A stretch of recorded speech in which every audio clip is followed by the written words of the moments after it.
사랑하는 여러분, 오늘 우리가 함께 묵상한 열왕기상 17장 6절 말씀은 우리 삶의 한가운데서 찾아오는 놀라운 희망의 메시지를 담고 있습니다. 하나님께서는 선지자 엘리야에게 깊은 광야 같은 그리 시냇가로 가라고 명령하셨습니다. 그곳은 인간적인 자원은 찾아볼 수 없는 철저히 고립된 장소였습니다.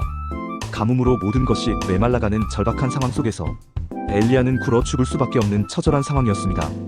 그러나 바로 그때 하나님께서는 우리의 상상을 초월하는 방식으로 엘리야를 먹이셨습니다.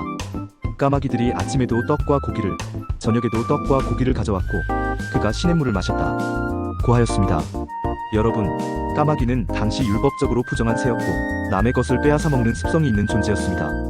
그런데 그 까마귀가 하나님의 명령에 순종하여 가장 귀한 양식을 엘리야에게 매일같이 날라다 주어 엘리야를 살려낸 것이었습니다.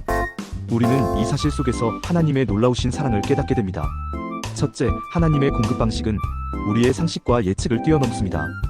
우리는 흔히 문제가 생기면 나의 능력, 나의 통장 잔고 혹은 주변 사람들의 도움만을 생각합니다. 그러나 하나님께서는 우리가 생각지도 못한 기상천외한 방법으로 우리의 필요를 채우시는 분이십니다. 눈에 보이는 자원이 없다고 절망하지 마십시오. 하나님께서는 까마귀와 같은 놀라운 통로를 통해서도 역사하실 수 있습니다. 둘째, 하나님은 매일의 필요를 채우심으로 우리의 믿음을 훈련하십니다. 엘리야는 하루치 양식만을 공급받았습니다. 이는 그가 내일의 염려 없이 오직 오늘 매 순간 하나님만을 바라보고 의지하도록 훈련받았음을 의미합니다. 여러분의 삶에도 일용할 양식처럼 매일매일 하나님의 손길을 경험해야 할 순간들이 있습니다. 큰 기적만을 바라보기보다 오늘 여러분에게 주어진 작은 것들 속에서 하나님의 신실한 공급을 발견하고 감사할 때 여러분의 믿음은 더욱 견고해질 것입니다. 셋째, 광야 같은 시기는 하나님을 깊이 만나는 축복의 자리입니다.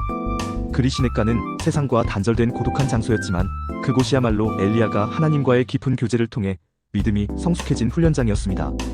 혹시 지금 여러분의 삶이 광야와 같이 메마르고 고립되어 있다고 느껴지시나요? 그 시기가 바로 세상의 것을 내려놓고 오직 하나님께만 집중하여 그분의 음성을 듣고 그분의 능력을 경험할 수 있는 가장 귀한 영적 학교가 될 수 있음을 믿으십시오. 사랑하는 여러분, 오늘 여러분의 삶에 어떤 그리 시냇가가 놓여 있습니까? 어떤 결핍과 어려움이 여러분을 둘러싸고 있습니까?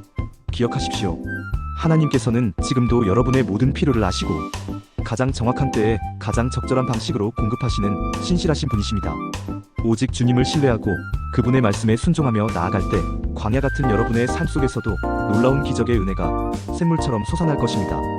그분은 오늘도 여러분을 위해 까마귀를 준비하고 계십니다. 아멘.